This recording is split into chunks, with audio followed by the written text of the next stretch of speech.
یہ جانتے ہیں آپ؟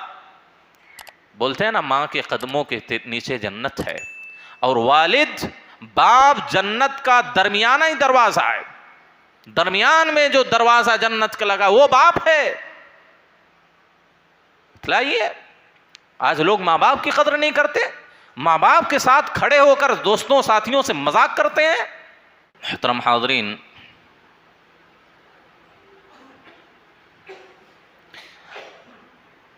ہم لوگ کل سورۃ الانعام کی تفسیر سن رہے تھے۔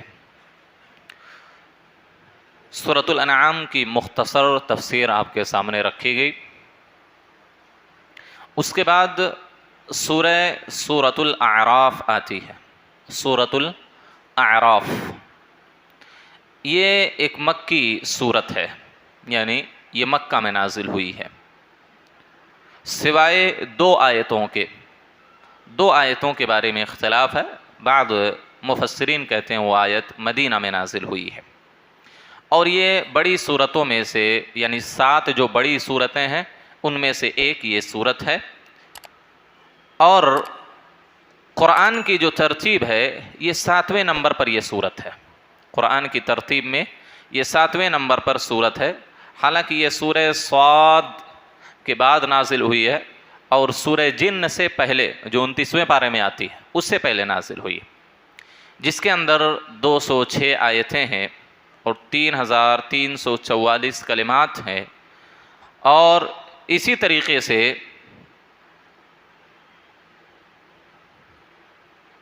14,017 حروف ہیں۔ اس کا مطلب یہ ہوا اگر کوئی سورۃ الاعراف کی حرف بحرف تلاوت کر لے تو اس کو 1,40,710 نیکیاں مل سکتی ہیں، کم سے کم اتنی نیکیاں ملیں گی، کیونکہ ایک حرف قرآن کے ایک حرف پڑھنے پر کتنی نیکیاں ملتی ہیں؟ 10 نیکیاں۔ تو کم سے کم اتنی نیکیاں آدمی کما سکتا ہے، ورنہ اللہ 10 سے لے کر 700 گنا اور 700 گنا سے زیادہ بھی دے سکتا ہے۔ اللہ کے خزانے میں کوئی کمی نہیں ہے۔ جی، حضرت عائشہ رضی اللہ تعالی عنہ فرماتی ہیں اس کی فضیلت میں کہ جس نے پہلی 7 سورتوں کو یاد کر لیا، اس کو سمجھ لیا، اس پر عمل کر لیا، تو صحابہ کی جماعت میں سب سے بڑے عالم میں وہ شمار ہوتا تھا۔ اور دوسری بات، یہ ابھی تک جتنی بھی صورتیں بیان کی گئی، یہ پہلی ایسی صورت ہے جس میں انبیاء کے قصوں کو 6 سے 7 انبیاء کے قصوں کو تفصیل کے ساتھ بیان کیا گیا۔ اس سے پہلے سورہ بقرہ میں مختصر کہیں واقعہ آیا، کس کا؟ آدم علیہ السلام اور ابلیس کا، ورنہ سورہ نساء میں کسی نبی کا واقعہ نہیں، سورہ مائدہ میں بھی نہیں آتا، سورہ انعام میں بھی نہیں۔ لیکن سورۃ الاعراف یہ پہلی صورت ہے جس میں 6 سے 7 انبیاء کے قصے کو اللہ رب العالمین نے بیان کیا ہے، اور تفصیل سے موسیٰ علیہ السلام کا واقعہ اس میں بیان کیا گیا ہے۔ تو گویا کہ آدم علیہ السلام کی پیدائش سے لے کر آخری مخلوق جنت اور جہنم سب تک کا اس میں ذکر کیا گیا اس سورہ میں۔ اور دوسری بات، یہ پہلی ایسی صورت ہے جو حق اور باطل کے درمیان کی کشمکش جو ہے اس کو بیان کرتا ہے، اور یہ صورت یہ انجام بھی بتلاتی ہے کہ باطل کتنا ہی مضبوط کیوں نہ ہو، باطل کتنا ہی مضبوط کیوں نہ ہو، آخرکار اس کو شکست لاحق ہوگی، اس کو ہار نصیب ہوگی۔ حق ہمیشہ غالب رہتا ہے، باطل کبھی بھی غالب نہیں ہو سکتا ہے۔ یہ صورت کے اندر بیان کیا گیا، اور یہ پہلی ایسی صورت ہے جس کے اندر سجدے تلاوت ہے۔ ابھی تک آپ نے جو بھی صورتیں پڑھی سنی اس میں سجدے تلاوت نہیں۔ سورۃ الاعراف پہلی صورت ہے جس کے اندر سجدے تلاوت ہے۔ اور یہ صورت معلوم ہے کب نازل ہوئی؟ جو اللہ کے رسول صلی اللہ علیہ وسلم کو اللہ نے کہا اب کھلم کھلا اسلام کی دعوت دو، پہلے چھپ چھپا کر کرتے تھے، تو اخیر وقت میں ہجرت سے ذرا پہلے اللہ کے رسول صلی اللہ علیہ وسلم کو اللہ نے کہا کہ اب کھل کر اسلام کی دعوت دو، اب چھپ کر نہیں، کھل کر اسلام کی دعوت دو۔ اور ایسے وقت میں اللہ کے رسول صلی اللہ علیہ وسلم صحابہ کرام پر بہت زیادہ ظلم کیا گیا، ستایا گیا، بے گھر کیا گیا، بے شمار آپ لوگ واقعات سنتے رہتے ہیں۔ اس سورہ کا نام سورۃ الاعراف کیوں ہے؟ سورۃ الاعراف، عرف کی جمع آتی ہے اعراف، عرف. آپ دیکھے ہوں گے مرغا، دیکھیں مرغا، دیسی مرغا جو ہوتا ہے اس کے سر پر ذرا تاج ہوتا ہے، اس طرح کا ایسا بڑا ہوتا ہے حصہ، اس کو عرف کہا جاتا ہے. تو گویا کہ اعراف کہنے کی جو وجہ ہے، اس سورہ کے اندر اعراف کئی مرتبہ ذکر ہوا ہے، اسی پر اللہ نے اس کا نام رکھ دیا. اور اعراف کہتے ہیں جنت اور جہنم کے درمیان، ایک طرف جنت ہوگی ایک طرف جہنم ہوگی، جنت اور جہنم کے درمیان ایک پل ہے، ایک دیوار ہے. ایک کیا ہے؟ دیوار ہے. اس دیوار پر جو لوگ رہیں گے ان کو اہل الاعراف کہا گیا. یعنی نہ تو جنت میں نہ تو جہنم میں جائیں گے، نہ تو جنت میں نہ جہنم میں. جنت اور جہنم کے درمیان جو دیوار ہوگی اس پر کچھ لوگ ہوں گے، ان کو اہل الاعراف کہا گیا، اعراف والے، نہ جنت نہ جہنم. اب یہ کون لوگ ہیں؟ کون لوگ ہیں کہ جنت میں بھی نہیں جائیں گے جہنم میں بھی نہیں، دونوں کے درمیان جو اللہ نے دیوار اور آڑ قائم کی ہے اس پر یہ لوگ موجود ہوں گے. عبداللہ بن مسعود، حذیفہ ابن الیمان، عبداللہ بن عباس رضی اللہ تعالی عنہما فرماتے ہیں ہم قوم استوت حسناتہم وسیئاتہم. ذرا سوچئے، دیکھیے نیکیوں کی کیا اہمیت ہے، اس سے اندازہ لگائیے. آپ نے کہا کہ یہ لوگ ہیں جن کی نیکیاں اور برائیاں دونوں برابر ہوں گی، یعنی گناہ اور نیک کام دونوں برابر ہوں گے. ایک نیکی اگر زیادہ ہو جاتی تو جنت میں جاتے، ایک نیکی اور اگر کم ہو جاتی یا ایک گناہ اور زیادہ ہو جاتا تو اللہ اس کو جہنم میں پھینک دیتا. نیکی اور گناہ دونوں برابر برابر ہیں. اور عدل کا تقاضا کیا ہے؟ عدل کا تقاضا یہ ہے جس طرف پلڑا بھاری ہو اسی طرف اس کو رکھا جائے. اب جنتی والا پلڑا بھاری ہوتا تو اللہ جنت میں ڈالتا، لیکن نیکیاں بھی اتنی ہیں گناہ بھی اتنے ہیں، اس وجہ سے اب اللہ جہنم میں بھی اس کو نہیں ڈال رہا. یہ اللہ کا عدل ہے، اللہ کا انصاف ہے. ورنہ اللہ چاہے تو جس کو بھی جنت میں ڈال دے، جس کو چاہے جہنم میں پھینک دے، اللہ کو کیا پرواہ ہے. لیکن جن کی نیکیاں اور گناہ دونوں برابر ہوں گے، اللہ رب العالمین ایسی دیوار پر ان کو کھڑا کرے گا. اور کب تک کھڑا کرے گا؟ جب تک یہ اللہ سارے لوگوں کا فیصلہ نہیں کر لیتا، اس کے بعد ان کا فیصلہ کرے گا. یا اللہ چاہے گا تو اپنے فضل سے ان کو جنت میں داخل کر دے گا. لیکن عبداللہ بن مسعود رضی اللہ تعالی عنہ کہتے ہیں کہ وہ لوگ ہیں جن کی نیکیاں اور اچھائیاں دونوں برابر ہوں گی، یہ اصحاب الاعراف میں سے ہوں گے. ان کو جنت و جہنم کے درمیان جو دیوار قائم ہے اس پر اللہ رب العالمین روک دے گا. جب یہ لوگ جنت کی طرف دیکھیں گے، یعنی یہ سب جنت ہوگی تو سب دیکھیں گے، باقاعدہ سب کو پہچانیں گے کہ ہاں یہ گاؤں میں ہمارے ساتھی تھے، یہ تھے، فلاں تھے، سب کو دیکھیں گے تو کہیں گے سلام علیکم. جنتیوں کو جب دیکھیں گے یہ پل پر جو کھڑے ہوں گے تو ان کو کہیں گے سلام علیکم. اور جب ادھر پلٹ کر دیکھیں گے جہنمیوں کو تو کیا کہیں گے؟ ربنا لا تجعلنا مع القوم الظالمین. اے ہمارے رب ان ظالموں کے ساتھ ہم کو مت ڈالنا، ان ظالموں کے ساتھ ہم کو مت رکھنا اللہ. تو اس وقت دعا کریں گے. میرے بھائیوں، نیکیوں کی کیا اہمیت ہے اس آیت سے آپ اندازہ لگا سکتے ہیں، اہل الاعراف سے اندازہ لگا سکتے ہیں کہ ایک نیکی کم ہو جانے کی بنیاد پر اللہ ان کو جنت میں جانے سے روک دے رہا ہے. یہ رمضان کا مہینہ میرے بھائیوں، رمضان کا مہینہ نیکیوں کا موسم بہار ہے. اللہ کی رحمتیں، برکتیں، مغفرتیں، جہنم سے آزادیاں اس مہینے میں اللہ رب العالمین کرتا ہے. لہذا زیادہ سے زیادہ نیکیاں کمانے کی کوشش کرو، زیادہ سے زیادہ اللہ رب العالمین کی اطاعت و فرما برداری کرنے کی کوشش کریں. لیکن دیکھنے میں ایسا آتا ہے لوگوں کو رمضان کی کوئی پرواہ نہیں ہے، رمضان کے وقت کی اہمیت لوگوں کو معلوم نہیں ہے. جب یہ موقع آئے گا تو کیا کاش کرنے سے کوئی فائدہ نہیں ہوگا. اس وقت دوبارہ کسی کو مہلت نہیں ملے گی کہ دنیا میں جا کر ذرا نیکیاں کر لیں گے، سدھر جائیں گے، نیک بن جائیں گے، نمازوں کی پابندی نہیں. یہی آپ کو وقت دیا گیا ہے، اسی وقت میں آپ کو جنت حاصل کرنا ہے اور جہنم سے بچنا ہے. یہی وقت آپ کے پاس ہے، اور یہ وقت اگر چلا گیا تو پھر آپ کو دوبارہ کوئی وقت نہیں ملے گا کہ آپ دنیا میں آ کر پھر سے نیک بن جائیں، اللہ کی جنت میں چلے جائیں. میرے بھائیو، یہ آخری موقع ہے ہمارا، یہ آخری موقع ہے اور آخری اگزام ہے ہمارا. اس میں اگر پاس ہوئے تو ٹھیک ہے، اور اگر فیل ہو گئے تو ہمیشہ کے لیے ناکام اور نامراد ہو جائیں گے. اس مہینے کی غنیمت سمجھو، اس مہینے کی اہمیت کو سمجھو.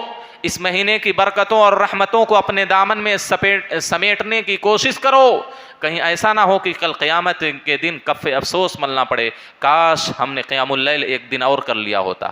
کاش ہم نے جماعت کے ساتھ نماز پڑھ لی ہوتی تو ہمارا پلڑا نیکیوں کا بھاری ہو جاتا. کاش ہم نے صحیح طور پر روزہ رکھا ہوتا تو آج ہم اس دیوار پر نہیں اس جنت میں ہوتے.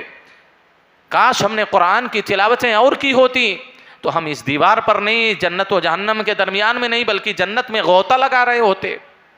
جنت کے اندر جنت کی رحمتوں برکتوں میں ڈبکیاں لگا رہے ہوتے. میرے بھائیو اس موقع کے غنیمت سمجھو. ذرا دیکھیے مسجد نہیں بھر رہی ہے. آخر مجھے تو یہ نہیں سمجھ میں آتا ہے. اللہ کا فضل ہے سنت کے مطابق ہم کو 8 رکعت نماز پڑھنی رہتی ہے. چند وقت میں یہ لمحہ ختم ہو جاتا ہے. کہیں 20 ہم کو پڑھنی ہوتی تو کیا پڑھتے ہم لوگ؟ بتاؤ تو ہم لوگوں کے اندر کتنی سستی ہے. بتاؤ 20 پڑھنی ہوتی تو پڑھتے کیا؟ 8 پڑھنا رہتا ہے تو 2 چھوڑ کے ادھر کوئی بھاگتا ہے, کوئی ادھر جاتا ہے, کوئی ادھر. کیا ہے سب؟ ایک مہینہ ہم اللہ کے لیے 1-2 گھنٹہ نہیں دے سکتے ہیں؟ بتائیے. ایک مہینہ بقیہ 11 مہینوں میں تو کبھی رات کو اٹھ کر ہم کو 2 رکعت نماز پڑھنے کی توفیق نہیں ملتی. یہاں سب کے ساتھ جماعت کے ساتھ اتحاد کے ساتھ ایک اچھا ماحول ہے, دینی ماحول بنا رہتا رمضان کے مہینے میں. اس مہینے میں بھی ہم اللہ کے لیے قیام اللیل نہیں کر سکتے تو 11 مہینوں میں کبھی بھی نہیں کر پائیں گے میرے بھائیو. 11 مہینوں میں کبھی بھی کوئی رات کو اٹھ کر تہجد کی نماز نہیں پڑھ سکتا جو رمضان کے مہینے میں تہجد کی نماز یا قیام اللیل اور تراویح نہ پڑھ سکے. کوئی نہیں ایسا ہو سکتا ہے. اس مہینے میں بھی ہم دور رہتے ہیں عبادتوں سے. سب مل کر کر رہے ہیں. اکیلے کرتے تو آدمی کو بھاری پڑتا. سب مل کر کر رہے ہیں. ایک ماحول اچھا ماحول بنا ہوا ہے نیکیوں کا. اس میں بھی ہم کو سستی ہوتی ہے. 8 رکعت پڑھنا ہم کو بھاری پڑتا ہے. ذرا سوچیے کیا ہمارا دین ہے, کیا ایمان ہے ہمارے پاس, کیا نیکیوں کا حوصلہ ہے, کیا جذبہ ہے. کم سے کم اس مہینے کو تو غنیمت سمجھے. کہیں ایسا نہ ہو کہ اس دیوار پر ہم کو کھڑا کر دیا جائے یا اس دیوار کے بائیں طرف ہم کو ڈال دیا جائے. کبھی آپ سوچتے ہیں اس بارے میں؟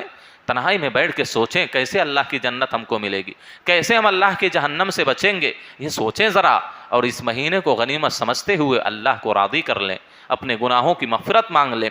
حضرین گرامی, بعض لوگوں نے کہا کہ اعراف یعنی جنت و جہنم کے درمیان جو دیوار ہوگی وہ لوگ ہوں گے جو اللہ کے راستے میں اعلاء کلمت اللہ کے لیے جنگ کے لیے نکلے ہوں گے, اپنے والدین سے اجازت نہیں لیے ہوں گے. اللہ اللہ سبحان اللہ. والدین کا مقام دیکھو.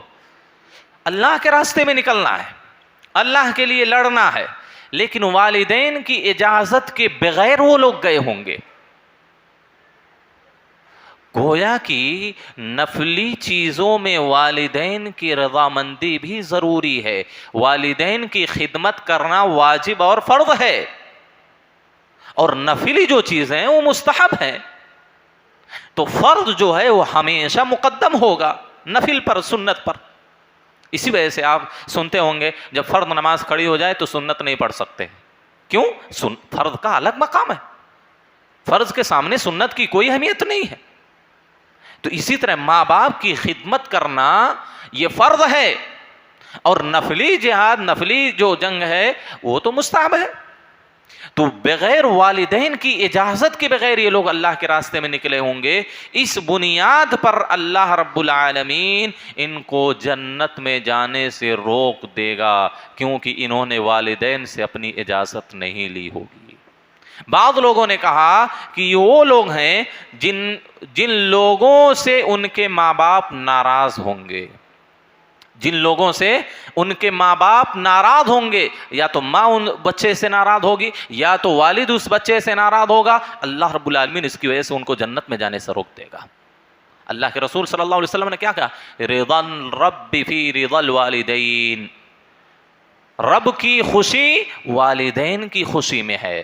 وسخط الرب فی سخط الوالدین, اور رب کی ناراضگی والدین کی ناراضگی میں ہے. اگر آپ کے والدین آپ سے خوش ہیں تو گویا کہ آپ کا رب آپ سے خوش ہے. اگر والدین آپ سے ناراض ہیں تو آپ کا رب آپ سے ناراض ہے. تو یہ وہ لوگ ہوں گے جن کو جنت میں جانے سے روک دیا جائے گا کہ ان کے ماں باپ ان سے خوش نہیں ہوں گے. ان کی عادت و اطوار سے, ان کے برتاؤ سے, ان کے سلوک سے والدین خوش نہیں ہوں گے, ناراض ہوں گے. اللہ جنت میں نہیں جانے دے گا ایسے لوگ. لوگوں کو، اگرچہ وہ دنیا کے اندر بڑی عبادتیں کرنے والے ہوں، لیکن والدین کی جو خدمت کر کے ان کو راضی نہیں کر سکا، جنت میں جانا محال ہو جائے گا ایسے لوگوں کے لیے۔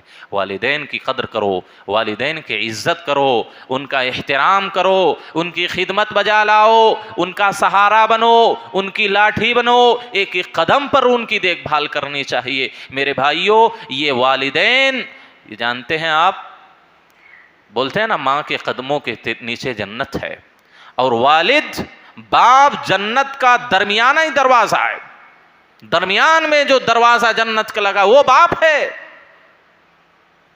بتلائیے، آج لوگ ماں باپ کی قدر نہیں کرتے، ماں باپ کے ساتھ کھڑے ہو کر دوستوں ساتھیوں سے مذاق کرتے ہیں، کیا یہ باپ کا احترام ہے؟ ہمارے سلف لکھتے ہیں، حسن بصری وغیرہ کہتے ہیں کہ میں اپنے ماں باپ کے سامنے کیا ہے بیٹھتا نہیں تھا، اور اگر ساتھ میں، سلف لکھتے ہیں کہ اگر کہیں ساتھ میں چلو تو والدین سے آگے مت نکلو، والدین سے آگے نہیں نکلنا چاہیے۔ اتنا اس قدر احترام کرتے تھے سلف اپنے والدین کا۔ اور ایک سلف تو یہاں تک لکھتے ہیں، غالباً ابن سیرین ہی یا حسن بصری ہیں، کہتے ہیں جب میں اپنے والدین کے ساتھ، خاص طور پر اپنی والدہ کے ساتھ بیٹھ کر اس وجہ سے نہیں کھانا کھاتا تھا، ہو سکتا ہے کہ کوئی لقمہ، کوئی چیز میری والدہ کو اچھی لگتی ہو اور مجھے معلوم نہ ہو، میں اٹھا کر دسترخوان پر سے وہ چیز کھا لوں۔ یہ احترام تھا، یہ عزت کرتے تھے اپنے ماں باپ کی اس طرح کی۔ سوچئے کیا نیت ہے، دیکھیے کہ والدین کے ساتھ کہیں میں دسترخوان پر بیٹھ جاؤں، دسترخوان لگا ہو، اس میں روٹیاں ہوں، گوشت ہو، سبزیاں ہو، جو کچھ بھی ہو، کہیں ایسا نہ ہو کہ میرے والدین کی خواہش وہ چیز کھانے کی ہو اور مجھے معلوم نہیں ہوتا، میں اٹھا کے کھا لوں۔ کیا احترام تھا یہ، کس طرح کی عزت کرتے تھے والدین کی۔ اویس قرنی کو سب کو معلوم نا، اویس قرنی کون ہے؟ کون ہے اویس قرنی؟ تابعی ہیں۔ وہ چاہتے تو اپنے دور میں نبی صلی اللہ علیہ وسلم سے مل کر صحابی بن گئے ہوتے، اپنی والدہ یا والد کی خدمت کی وجہ سے وہ نبی سے ملاقات نہیں کر پائے، اور نبی صلی اللہ علیہ وسلم نے ان کو فضیلت بیان کی۔ کیا عمر بن الخطاب معلوم کتنی بڑی شخصیت ہے؟ اگر کوئی نبی ہوتا نبی کے بعد تو عمر ہوتے۔ عمر وہ شخصیت ہے کہ جب وہ جس راستے سے گزرتے تھے شیطان وہ راستہ چھوڑ کر بھاگ جاتا تھا۔ آپ صلی اللہ علیہ وسلم نے کیا کہا تھا؟ اے عمر، اویس سے اپنے لیے دعا کرا لینا۔ اللہ، اویس سے اپنے لیے دعا۔ یہ مقام کیوں ملا ان کو؟ یہ مرتبہ اتنا بلند مرتبہ کیوں ملا کہ کہتے عمر سے کہہ رہے ہیں اویس ملے تو ان سے دعا کرا لینا اپنے لیے؟ کیونکہ وہ اپنی ماں کی خدمت بہت زیادہ کرتے تھے، اپنی ماں کی خدمت کیا کرتے تھے۔ ماں کی خدمت کی وجہ سے وہ اسلام کیا ہے نبی صلی اللہ علیہ وسلم کو نہیں دیکھ پائے۔ میرے نبی نے یہ مقام بیان کیا اویس قرنی کا۔ اسی وجہ سے بعض لوگ کہتے ہیں کہ سب سے افضل تابعی اویس قرنی ہے۔ بڑے نیک، بڑے عابد، بڑے زاہد، صحابہ ان کی عزت کیا کرتے تھے، ان کی قدر کیا کرتے تھے۔ میرے نبی صلی اللہ علیہ وسلم کو جو حقیقی مائیں نہیں ہے، جو آپ کو دودھ پلائی ہیں، وہ بھی کبھی آپ سے ملنے آ جاتے تو آپ اپنی چادر مبارک اتار کر زمین پر بچھا دیتے تھے اور ان کا استقبال کرتے تھے کہ بیٹھیے۔ میرا نبی اتنا احترام کرتا تھا۔ جو رضائی مائیں ہیں، حقیقی ماں نہیں ہے۔ ہم لوگ اپنے والدین کا کتنا احترام کرتے ہیں، ذرا سوچو میرے بھائیوں۔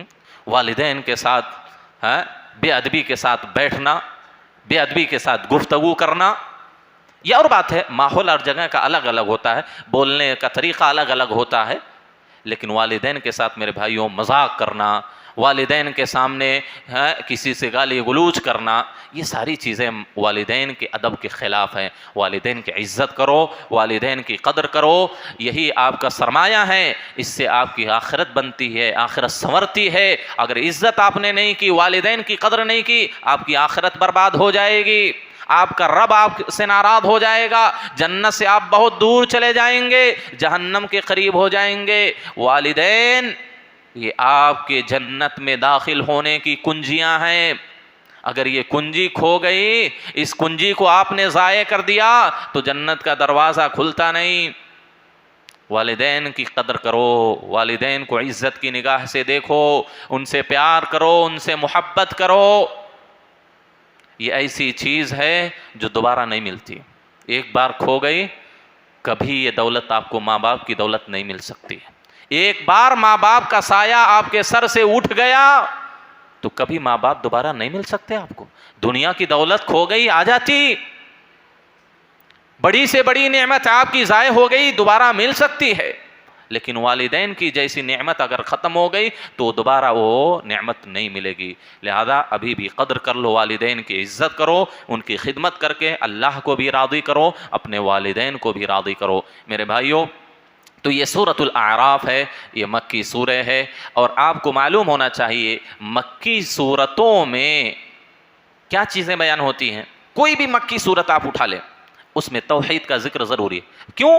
کیونکہ کفار مکہ وہ سب مشرک تھے نا, تو سب سے پہلے عقیدہ سکھایا جاتا ہے, سب سے پہلے عقیدہ. تو مکی جتنی بھی صورتیں مکہ میں نازل ہونے والے, سب سے پہلی چیز شرک نہیں کرنا, توحید کو لازم پکڑو, قیامت کا ثبوت, مرنے کے بعد دوبارہ زندہ ہونے کا ذکر, نبیوں کی تصدیق, رسولوں کی تصدیق, یہی ساری چیزیں یعنی ایمانیات اور عقائد سے جن چیزوں کا تعلق ہے وہ مکی صورتوں میں اس کو ذکر کیا جاتا ہے. اس صورت میں بھی یہی ساری چیزیں ذکر کی گئی ہیں, اور نبی صلی اللہ علیہ وسلم کو دلاسا دلایا گیا. آپ کو دلاسا کیا دلایا گیا؟ آپ کو کفار مکہ کتنا ستاتے تھے, آپ کے گھر والوں کو, آپ کے خاندان والوں کو, آپ پر ایمان لانے والوں کو کتنی اذیتیں, کتنی تکلیفیں دی گئیں.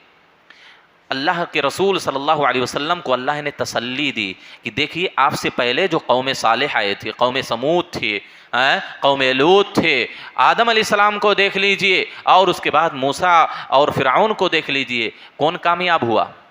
ایمان لانے والے ہی کامیاب ہوئے, انبیاء کی جماعت ہی کامیاب ہوئی.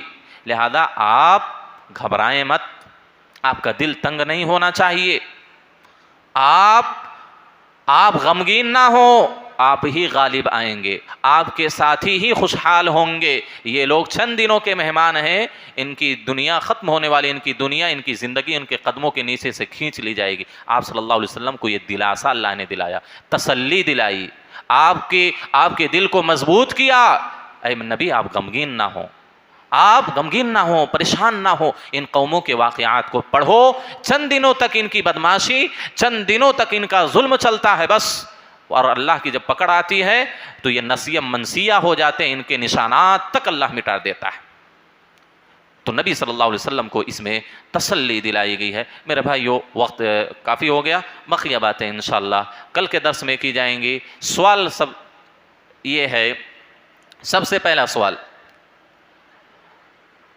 مکی سورتوں میں سب سے بڑی سورت کون سی ہے؟ ہم نے کہا کہ 86 سورتیں مکی ہیں اور 28 سورتیں مدنی ہیں. تو ان 86 سورتوں میں سے سب سے بڑی سورت کون سی ہے؟ مکی سورتوں میں سب سے بڑی سورت کون سی ہے جو مکہ میں نازل ہوئی؟ یہی سورہ ہے سورۃ الاعراف. سورۃ الاعراف مکی سورتوں میں سب سے بڑی سورت ہے, 206 آیتیں. مدنی سورتوں میں سب سے بڑی سورت کون سی ہے؟ ماشاءاللہ بارک اللہ فیک. مدنی صورتوں میں سب سے بڑی سورت سورہ بقرہ. ہم نے شروع میں بتلایا نا, سورہ بقرہ, اس کے بعد کون سی سورہ ہے؟ سورہ آل عمران, سورہ نساء, سورہ مائدہ. یہ ساری سورتیں مدنی ہیں. اس کے بعد انعام مکی ہے, اعراف مکی ہے.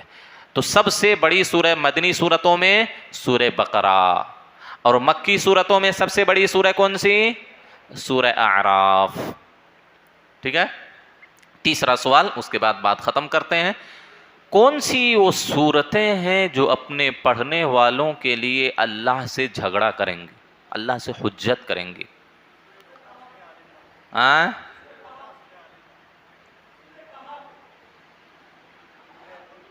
بارک اللہ فیک, احسنت. سورہ بقرہ اور سورہ آل عمران. سورہ بقرہ, سورہ آل عمران, یہ دونوں اتنی عظیم صورت ہیں جو ان کو پابندی سے پڑھتے ہیں, اس پر عمل کرتے ہیں, اس کے مطابق عقیدہ رکھتے ہیں, تو کل قیامت کے دن یہ دونوں صورتیں اللہ کے پاس آئیں گی. تو حاجانی عن اصحابہما, اور اپنے پڑھنے والے, اس پر عمل کرنے والوں کی طرف سے اللہ سے جھگڑا کریں گے. اللہ تو اس کو معاف کر, اللہ تو اس کی مغفرت کر, اللہ تو اس کو جنت میں داخل کر, اور اللہ ان کی بات مان بھی لے گا. سمجھ رہے ہیں؟ سورہ بقرہ، سورہ آل عمران، خاص طور پر سورہ بقرہ کی آخری 2 آیتیں ہمیشہ پڑھنی چاہیے، بڑی فضیلت ہے، بڑی اہمیت ہے۔ اللہ سے دعا ہے اللہ ہم تمام لوگوں کو قرآن سننے، سمجھنے اور اس پر عمل کرنے کی توفیق دے۔ اللہ تو ہمارے قیام اللیل کو، سیام کو اور چھوٹی بڑی ساری نیکیوں کو اللہ تو قبول فرما۔ اللہ تو ہم تمام لوگوں کو جنت الفردوس میں داخلہ نصیب فرما اور جہنم سے محفوظ فرما۔